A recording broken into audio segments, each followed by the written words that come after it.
Olá, meu nome é Naurican Lacerda e essa é a segunda parte do módulo 1 da série de videoaulas de capacitação do Colégio Registral Imobiliário de Santa Catarina. Continuando na análise da 8935 e das atribuições das diversas especialidades das serventias extrajudiciais, nós temos o artigo 6º, que traz os atos do tabelião, mas atos que não são realizados só por ele, podem ser realizados por outros profissionais. O artigo 6º determina que aos notários compete 1. Formalizar juridicamente a vontade das partes. O que significa formalizar juridicamente a vontade das partes? Colher das partes qual a intenção delas, qual o negócio a ser celebrado, quais os efeitos desse negócio que as partes almejam de comum acordo. O tabelião, ele deve ser imparcial, isento. Ele não pode estar ao lado de uma das partes. Por isso, ele não pode ser parcial. Então, quando chegam duas pessoas que querem realizar uma compra e venda e o tabelião irá lavrar a escritura pública, que vai exatamente formalizar a vontade das partes, ele deve ver se essa é realmente a vontade, se a vontade é de realizar uma compra e venda ou se é uma doação, por exemplo. Simplesmente não há uma dissimulação nesse caso. Se há realmente livre vontade de ambas as partes ou se uma está sendo coagida. Se ambas, por exemplo, possuem capacidade naquele momento, uma pessoa que esteja embriagada, por exemplo, não tem capacidade para realizar o ato, pelo menos não naquele momento. Então, isso é formalizar juridicamente a vontade das partes, é ver o que elas realmente almejam e transferir para o instrumento escrito, que nesse caso seria a escritura pública, poderia ser uma procuração, por exemplo. Então, o tabelião deve verificar, é uma compra e venda, é uma doação, qual o ato? O ato pode ser lavrado, ele segue todos os requisitos legais ou não. E ele deve fazer essa análise imparcialmente. O artigo 6º, no inciso 2, determina que ao tabelião, ao notário, compete também intervir nos atos e negócios jurídicos a que as partes devam ou queiram dar forma legal ou autenticidade, autorizando a redação ou redigindo os instrumentos adequados, conservando os originais e expedindo cópias fidedignas de seu conteúdo. Exatamente essa é a forma de formalizar juridicamente a vontade das partes. Aí deixa bem claro que deve o tabelião arquivar os documentos necessários, arquivar aquele ato que foi realizado e também expedir certidões desse ato, que tem a mesma força daquele original que fica no livro do tabelionato. A terceira atribuição, que é trazida pelo artigo 6º, é de autenticar fatos. O tabelião é dotado de fé pública.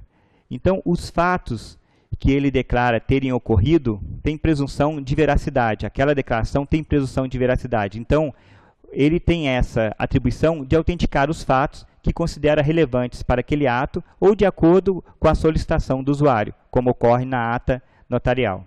O artigo 7º traz aqueles atos para os quais o tabelião detém competência exclusiva. Só o tabelião pode realizar esses atos elencados no artigo 7º da Lei 8935. O primeiro deles é lavrar escrituras e procurações públicas.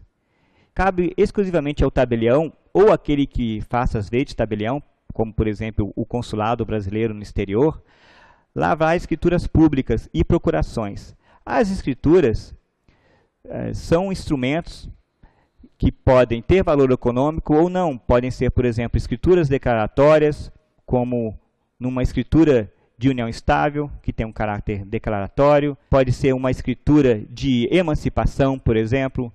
Ou pode ser a que é mais comum, da que mais se tem notícia, que é uma escritura, por exemplo, de compra e venda. Normalmente, quando falamos de escritura, nós pensamos na escritura de compra e venda, na qual o ato de compra e venda é formalizado pelo tabelionato de notas. As procurações públicas servem para que alguém outorgue poderes para que outra pessoa a represente. Então, o tabelião lavra uma procuração pública quando alguém, não querendo estar presente ou não podendo estar presente para realizar determinado ato, atribua a outro poderes para realizar esse ato. Pode ser para fazer uma inscrição no concurso público, pode ser para representá-lo perante uma repartição pública ou para qualquer outro ato, como, por exemplo, para alienar um bem móvel ou imóvel. O segundo ato para o qual o tabelião detém competência exclusivamente é o de lavrar testamentos públicos e cerrados. Nós temos três espécies de testamentos no nosso Código Civil. No testamento público, o testador irá dizer ao tabelião quais são as suas disposições para após a sua morte. O que ele deseja que se realize após a sua morte e sobre o qual ele pode dispor em testamento. Ele pode dispor a respeito de, por exemplo, legados, sobre deixar parte da herança para alguém de forma diferente do que disponha a lei, ou simplesmente até repetir as disposições legais. Ele pode, por exemplo, dizer que determinado imóvel ele deseja que seja atribuído ao seu sobrinho ou algum outro ente que não o receberia, por exemplo, pela disposição, pela ordem legítima da sucessão testamentária. No testamento público, o testador irá ditar todas as suas disposições para o testador. No testamento cerrado, o tabelião simplesmente faz o termo de aprovação. Ele verifica se o testamento parece estar em ordem e lavra o termo de aprovação do testamento cerrado. Quem faz o testamento cerrado, então, não é o tabelião, é o próprio testador. Ele deve ser mantido fechado até que seja aberto em juízo após a morte do testador. A terceira competência do tabelionato de notas é lavrar atas notariais. As atas notariais servem para atestar determinado fato. Por exemplo, o fato de que determinado imóvel foi abandonado, o fato de que um ato que ocorreu foi verificado pelo tabelião ou pelo seu preposto, um escrevente autorizado. Pode ser, por exemplo, o fato de um imóvel estar abandonado, ter sido abandonado pelo locatário. O locador pode solicitar ao tabelião que lavre um ato notarial nesse sentido. Pode ser o ato realizado por determinada pessoa na frente do tabelião ou do escrevente autorizado, como o fato de uma das partes não ter comparecido para lavrar um ato notarial. Então, o comprador ou o vendedor pode ter ficado esperando a outra parte e essa parte não compareceu, ele pode solicitar ao tabelião que lavre um ato notarial sobre esse fato, de que esteve lá e que a tal pessoa não compareceu ao tabelionato naquela hora e naquela data. Ato notarial é um instrumento muito importante para fazer prova em juízo. É uma prova pré-constituída, uma prova que, se não realizada naquele momento, poderia ser de difícil realização no futuro, ou de uma concretização dessa prova muito mais onerosa para aquela parte que deseja a sua produção. A quarta competência exclusiva do tabelião é o de reconhecer firmas. O reconhecimento de firma por autenticidade, ele é um ato de maior segurança, porque está garantido que o próprio signatário, aquela pessoa que assinou aquele documento, comparece ao tabelionato. O reconhecimento de firma por semelhança, ele já não traz tanta segurança, porque alguém pode ter conseguido falsificar de tal maneira a assinatura daquele que deveria ser o signatário, em que o tabelionato não conseguiu ver a falsidade naquela assinatura. Então, a forma de reconhecimento de firma mais segura é por autenticidade. Alguns códigos de normas estaduais exigem o reconhecimento de firma por autenticidade para atos como a liberação de hipoteca, porque nesse caso há a extinção de um direito real, a extinção do direito de hipoteca, que é um direito de garantia, que pode ter um grande conteúdo econômico. A quinta atribuição é de autenticar cópias. Em regra, é competência exclusiva do tabelião autenticar cópias, conferir com o original determinada cópia e declarar, autenticar aquela cópia, declarando que ela confere com o original apresentado. Nós sabemos que em repartições públicas há também a possibilidade de se autenticar cópias, mas só cópias de documentos que vão ser utilizados naquela própria repartição pública. O servidor público que autentica uma cópia não pode utilizar essa cópia autenticada para uma finalidade fora das suas atribuições. Não pode, por exemplo, autenticar uma cópia e utilizá-la numa repartição da qual ele não tenha nenhuma ligação. Ele não pode utilizar aquela cópia autenticada por ele em uma outra repartição pública com a qual ele não tenha nenhuma ligação, por exemplo. O parágrafo único estipula que é facultado ao tabelião de notas realizar todas as gestões e diligências necessárias ou convenientes ao preparo dos atos notariais, requerendo que couber, sem ônus maiores que os emolumentos devidos pelo ato. O tabelião pode, por exemplo, providenciar certidões no registro de imóveis, diligenciar junto ao município para obter documentos, ou seja, fazer tudo aquilo que seja relacionado ao ato que ele irá realizar. Ele não pode cobrar nada por essas diligências. O que ele pode cobrar é o custo, por exemplo, da certidão, o custo de determinado documento que ele obteve para realizar os seus atos. Mas não pode cobrar uma taxa de serviço por estar providenciando esses documentos. O artigo 8º da Lei 8935 traz o princípio da livre escolha do tabelião. Ele traz a regra de que é livre a escolha do tabelião de notas, não importando onde se situa o imóvel objeto da escritura, por exemplo. O imóvel pode ser de Santa Catarina, mas a escritura ser lavrada no estado de São Paulo, por exemplo. Ou vice-versa. Ou seja, é livre a escolha pelo usuário de qual tabelião de notas que ele irá utilizar para formalizar juridicamente a sua vontade, para instrumentalizar uma compra e venda, por exemplo. O artigo 11 traz as competências do tabelião de protesto. Ele estipula que aos tabeliões de protesto de título compete privativamente protocolar de imediato os documentos de dívida para a prova do descumprimento da obrigação, intimar os devedores dos títulos para aceitá-los, devolvê-los ou pagá-los sob pena de protesto, receber o pagamento dos títulos protocolizados, dando quitação, lavrar o protesto registrando o ato em livro próprio, em microfilme ou sobre outra forma de documentação, acatar o pedido de desistência do protesto formulado pelo apresentante. E sexto, averbar o cancelamento do protesto e as alterações necessárias para a atualização dos registros efetuados. E como ocorre com toda outra atribuição, compete também ao tabelião de protesto expedir certidões de atos e documentos que constem de seus registros e papéis.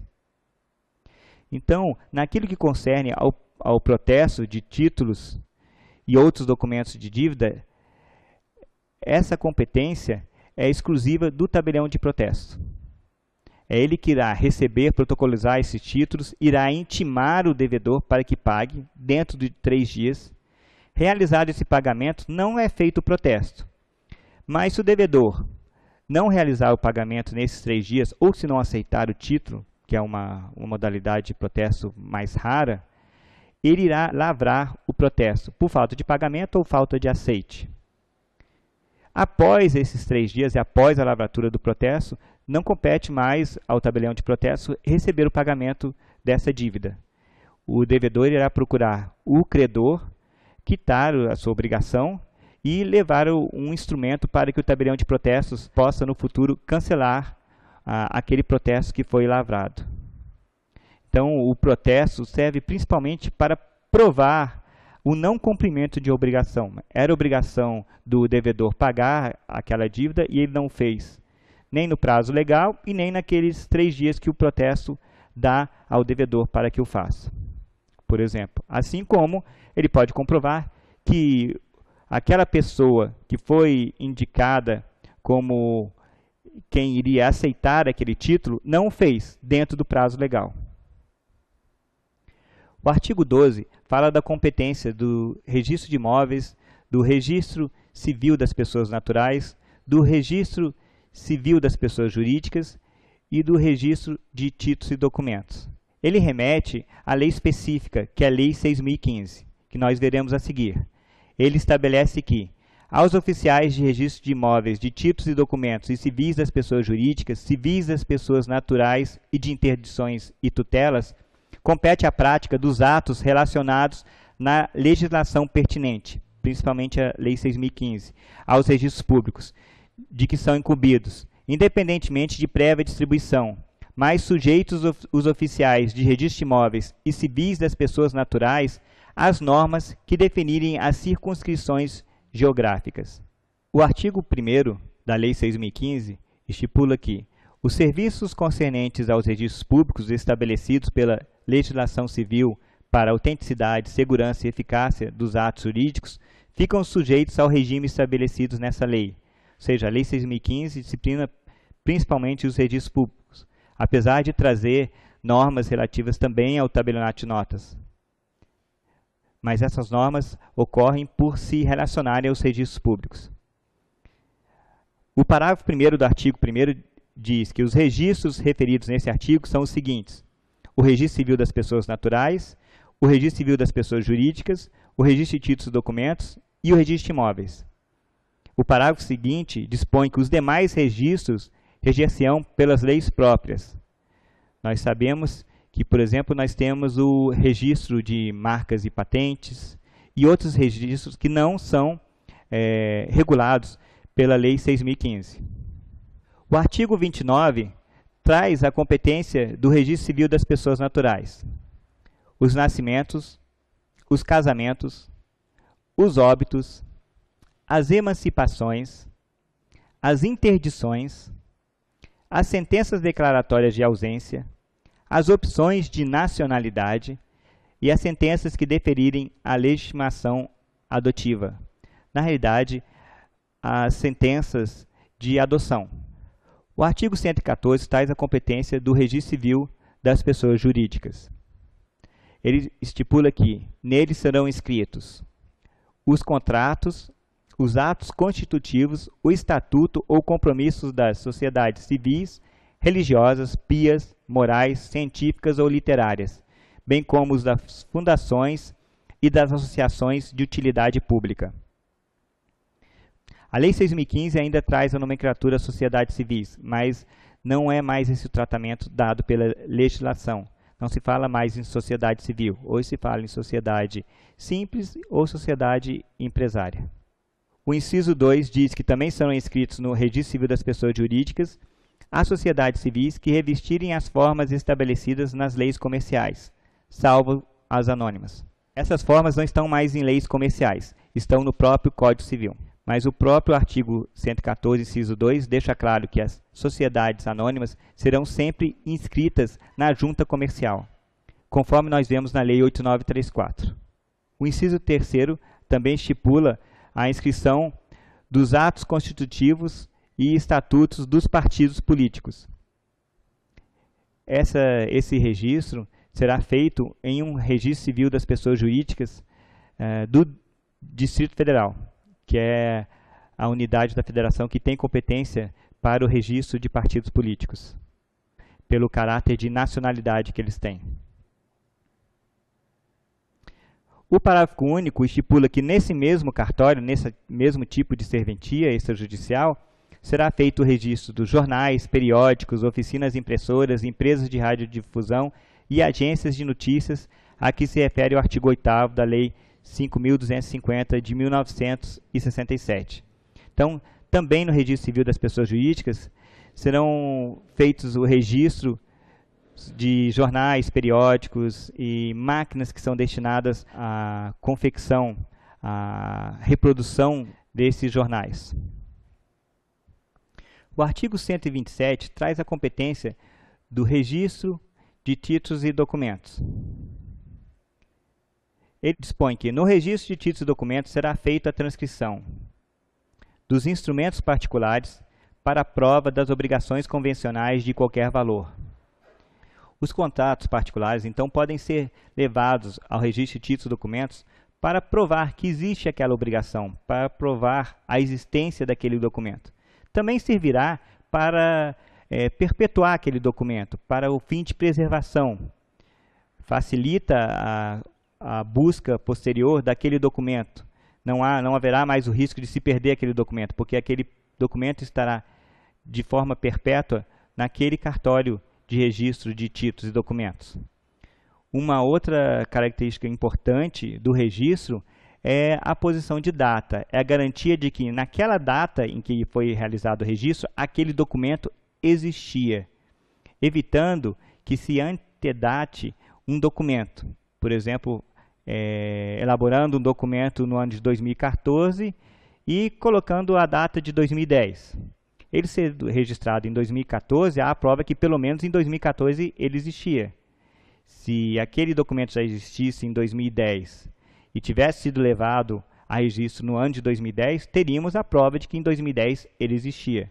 Se ele foi levado a registro só neste ano, não há como provar por aquele registro que ele já existia em 2010. Isso é muito importante em, por exemplo, ações de fraude à execução, fraude contra credores e outras espécies de lides em que a data que o documento foi produzido é muito importante. O inciso 2 traz a competência de registro nos títulos e documentos do penhor comum sobre coisas móveis. Em geral, o regime de títulos e documentos tem competência para registrar documentos relativos a bens móveis. As exceções são trazidas pela própria legislação. Por exemplo, quando há o registro do penhor industrial, cuja competência é do Serviço de Registro de Imóveis. No terceiro inciso, nós temos o registro da calção de títulos de crédito pessoal e da dívida pública federal, estadual, municipal ou de bolsa ao portador. Segue a regra do registro de bens móveis, para o qual é competente o registro de títulos e documentos. O artigo 127 traz a competência do registro de títulos e documentos.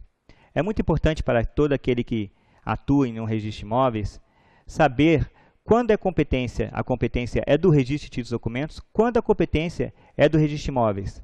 E saber distinguir também se aquele ato é de competência do registro civil das pessoas jurídicas ou de competência do registro de títulos e documentos. Principalmente porque essas duas atribuições geralmente estão presentes no mesmo tipo de serventia, na mesma serventia. Aqui em Santa Catarina, os registradores civis também detêm competência para o registro de títulos e documentos e para o registro civil das pessoas jurídicas. Por isso, é importante que o registrador de imóveis ele saiba distinguir se determinado ato deve ser registrado no serviço de títulos e documentos ou no registro civil das pessoas jurídicas. Porque o contrato que visa a constituição de uma pessoa jurídica não pode ser levado a registro no registro de títulos e documentos. Porque esse registro não constitui aquela pessoa jurídica, não dá a ela a personalidade jurídica que a lei atribui ao registro civil das pessoas jurídicas. Então, por exemplo, a instituição de uma associação, ela deve ser feita com um registro no registro civil das pessoas jurídicas. Então, aquele registro vai estar sendo feito no livro A do registro civil das pessoas jurídicas.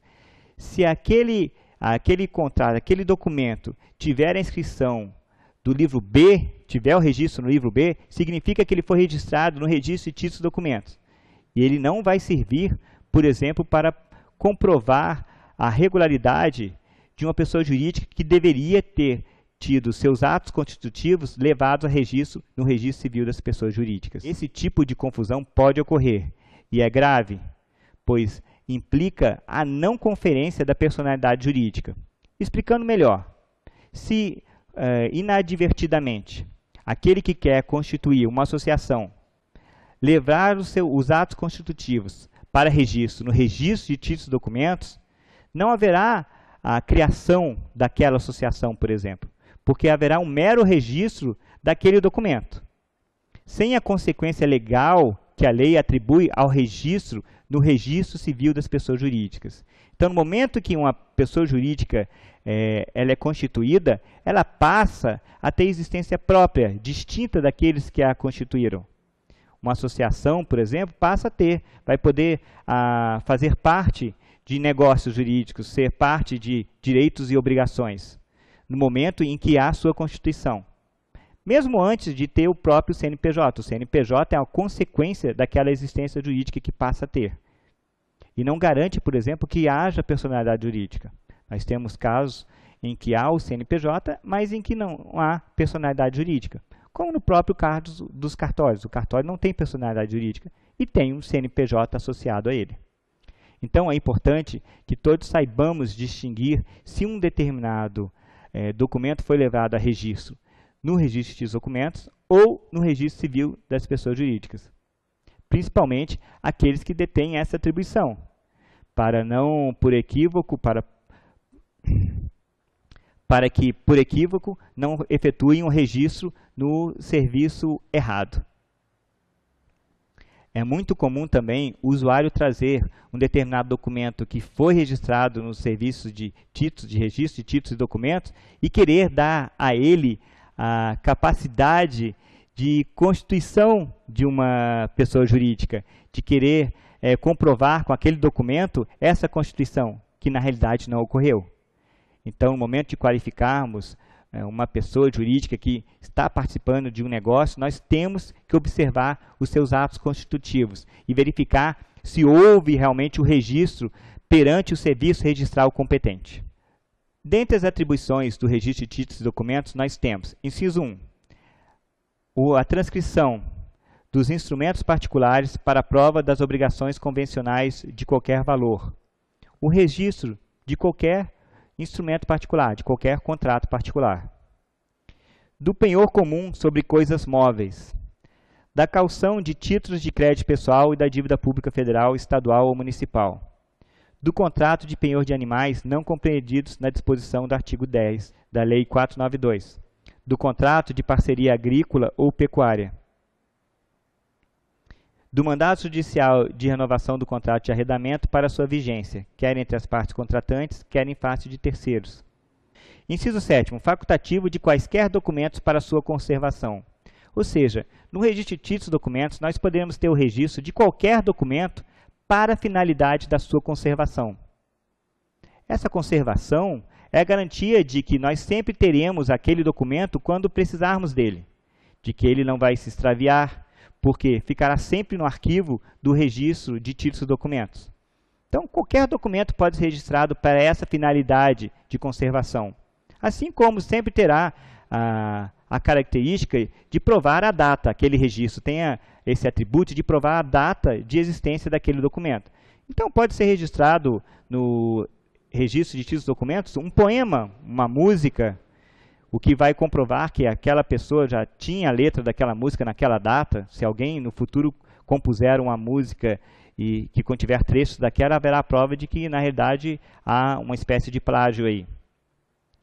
Também, uma escritura pública, em regra, poderia ser registrado no registro de títulos e documentos. Em alguns casos, será interessante que o registrador de títulos e documentos colha uma declaração do usuário no sentido de que aquele registro está sendo feito só para a finalidade de preservação. Pois, por exemplo, uma escritura pública que fosse registrada no serviço de títulos e documentos não vai trazer os efeitos que teria se fosse registrado no registro de imóveis. Então, é importante que o usuário declare ter conhecimento de que os efeitos no registro de imóveis não serão alcançados pelo registro no registro de títulos e documentos daquela escritura pública, por exemplo. Então, ele solicita simplesmente que aquele registro seja para fins de conservação. O parágrafo único disciplina que caberá ao registro de títulos e documentos a realização de quaisquer registros não atribuídos expressamente a outro ofício. Esse é o princípio da subsidiariedade do registro de títulos e documentos. Ou seja, se o registro de determinado título, determinado documento, não é atribuído a nenhuma outra espécie de registro, caberá ao registro de títulos e documentos o seu registro. Mas, ao contrário, se a competência para o registro de uma escritura pública sobre bem imóvel é do registro de imóveis, o que é, então não é competência do registro de títulos e documentos o seu registro, exceto, como já se disse, para os fins de preservação.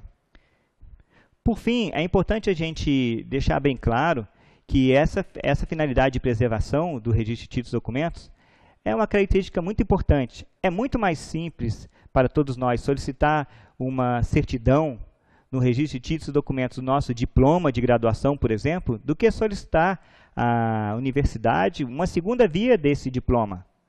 O preço da certidão aqui no estado de Santa Catarina é bem baixo e ela é emitida na mesma hora, ao passo que a dificuldade de conseguir esse mesmo diploma, por exemplo, de uma faculdade, a segunda via desse diploma, seria muito maior, a um custo muito mais elevado. Então, se há aqueles documentos mais importantes que nós queremos perpetuar, guardar com facilidade para simples e fácil acesso depois, é interessante que nós façamos esse registro no registro de títulos e documentos. É um serviço bastante útil. O artigo 172 da Lei 6.015 traz as atribuições do registro de imóveis. Ele determina que no registro de imóveis serão feitos, nos termos dessa lei, o registro e a averbação dos títulos ou atos constitutivos, declaratórios, translativos e extintivos de direitos reais sobre imóveis reconhecidos em lei, intervivos ou causa-mortes, quer para sua constituição, transferência e extinção, quer para sua validade em relação a terceiros, quer para sua disponibilidade. Há atos cujo registro no registro de imóveis tem um efeito constitutivo, ou seja, sem esse registro não há, por exemplo, a transferência da propriedade imóvel por um ato entre pessoas vivas, intervivos, como ocorre, por exemplo, na compra e venda. Sem o registro da escritura de compra e venda, não há transferência da propriedade imobiliária. Já quando há o falecimento de alguém, em que há a transmissão causa mortes, transmissão em razão da morte de alguém, o registro no registro de imóveis ele tem um efeito declaratório para o fim de disponibilidade. Mesmo aquele que é o único herdeiro de alguém que faleceu deixando um imóvel, necessita do inventário e da posterior carta de adjudicação para que esteja disponível aquele direito que ele já adquiriu no momento em que faleceu o seu genitor. Porque será necessário, por exemplo, verificar se aquele que faleceu deixou dívidas e se aquele bem servirá para o pagamento dessas dívidas antes de ser transmitido àquele herdeiro único. Feito esse levantamento de que não há dívidas, por exemplo, daquele que faleceu e deixou aquele bem imóvel, o que se dá por meio do inventário, que pode ser tanto judicial como extrajudicial, este geralmente bem mais célere, feito o inventário judicial ou extrajudicial, para que aquele que herdou esse bem imóvel possa dispor dele, é necessário que seja feito o inventário e a posterior carta de adjudicação daquele bem, ou, havendo mais de um herdeiro, vai ser feita a partilha. Então, essa partilha pode ser judicial ou extrajudicial, esse inventário e partilha ou carta de adjudicação. Feito isso, o título correspondente à carta de adjudicação ou formal de partilha será levado ao registro de imóveis e, com esse registro, aquele que já era dono, por disposição legal, passa a ter a disponibilidade daquele seu direito. Ele poderá transmitir para terceiros. E esse direito será reconhecido por todos os outros, porque a partir do momento em que há o registro no registro de imóveis, é dada publicidade a todos daquele direito que aquela pessoa adquiriu. O artigo 167, que é o primeiro da Lei 6.015, que concerne ao registro de imóveis, ele traz os atos de registro e de averbação. Ele estipula, por exemplo, que serão registrados os atos de compra e venda, a compra e venda pura e da condicional, a permuta, a dação em pagamento. Ele também traz no inciso segundo os atos de averbação, por exemplo, a averbação por cancelamento da extinção dos ônus e direitos reais, que ocorre, por exemplo, quando há a extinção de uma hipoteca pelo pagamento da dívida.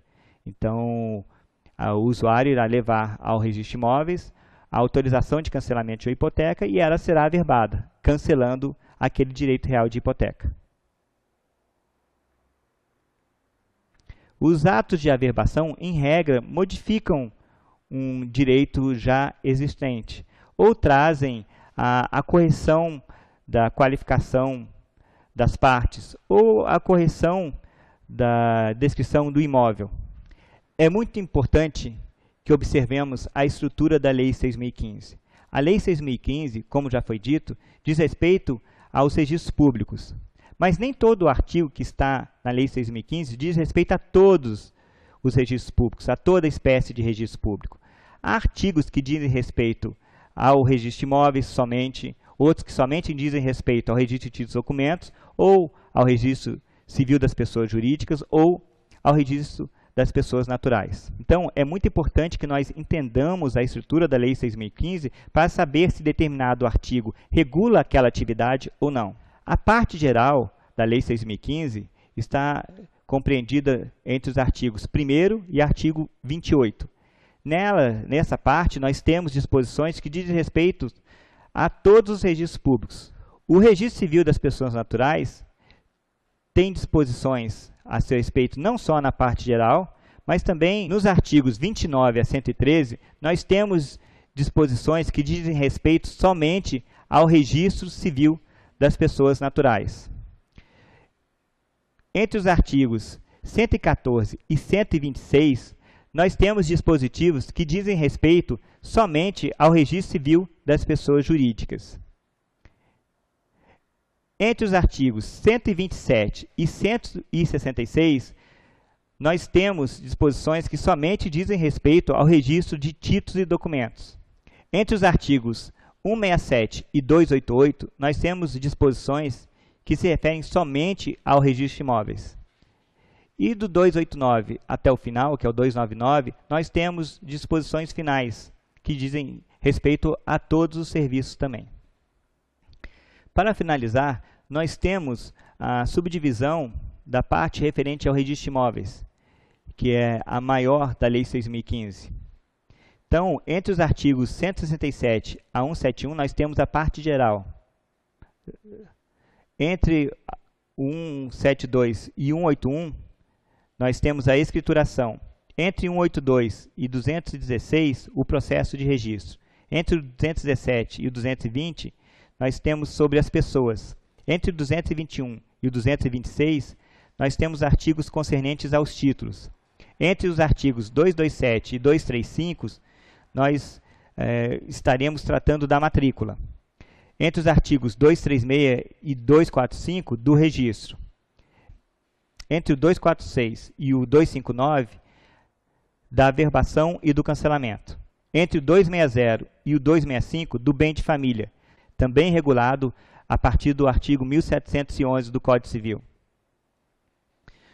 Do 266 a 276, nós temos a remissão do imóvel hipotecado, que para alguns foi inclusive revogada.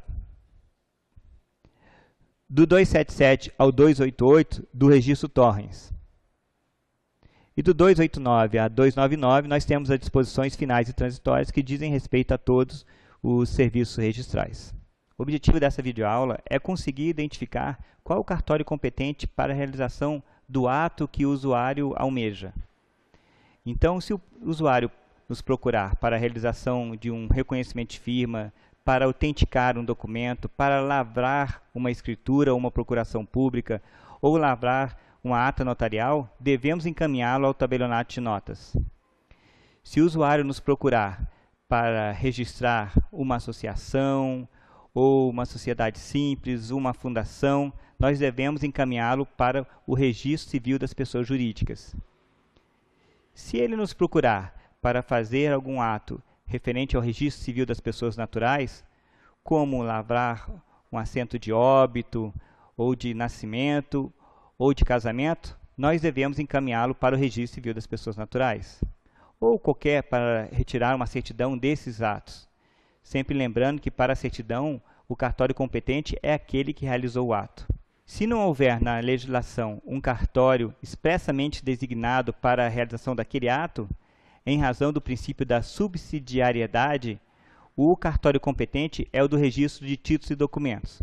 Então, um registro de um poema, de uma carta de amor ou algo semelhante, ele poderá ser feito no registro de títulos e documentos, que terá a função de guarda daquele documento e de datação de quando ele foi feito, pelo menos com relação à data do registro. E por fim, se tivermos um título que deve ser protestado ou para pagamento de um título para que não seja lavrado o protesto, o usuário deve ser encaminhado ao tabelionato de protesto. Esse é o fim desse módulo 1, que diz respeito às diversas atividades notariais do registro. Em seguida, nós temos outros módulos que dizem respeito principalmente ao registro de imóveis. Obrigado.